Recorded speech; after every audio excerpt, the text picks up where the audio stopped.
शांति देवी बहुत गरीब थी। पति के गुजर जाने के बाद वही घर, वही बेटा उनकी पूरी दुनिया थी। दिन रात मजदूरी करके उन्होंने बेटे रमेश को बड़ा किया, पढ़ाया लिखाया और उनकी शादी कर दी। बहू सुमन घर आई तो शांति देवी ने उसे बेटी की तरह अपनाया। खुद आधी रोटी खाई, लेकिन बहू बेटे को अच्छे से रखा। लेकिन वक्त के साथ सब बदल गया। बहू को माँ की गरीबी, उनकी सादगी और उनका हर समय बीमार रहना खलने लगा। वो रोज रमेश के कान भरती, ये बुढ़िया औरत बोझ है, हमारी जिंदगी खराब कर रही है। धीरे धीरे बेटा भी बदल गया। जिस माँ ने चलना सिखाया था, उसी के कदम अब उसे भारी लगने लगे।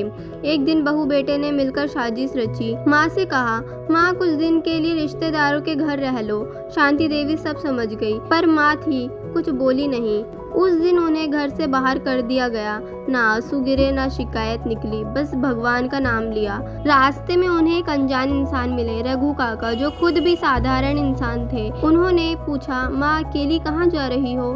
शांति देवी की आंखें भर आई। रघु काका उन्हें अपने घर ले गए। उन्होंने माँ की तरह उनकी देखभाल की, समय पर दवा, खाना, इज्जत, जो अपने बेटे ने कभी नहीं करा। उधर रमेश खुश था, अब घर में कोई बोझ नहीं था।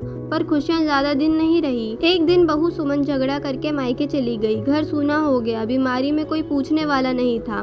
तभी रमेश को माँ की याद आई। उसे याद आया बीमारी में माँ का सिरहाने बैठना, खुद भूखी रहकर बेटे का ख्याल रखना और बिना कुछ कहे सब सह लेना। रमेश फूट फूट कर रो पड़ा। वो माँ को ढूंढते ढूंढते रघु काका के घर पहुंचा।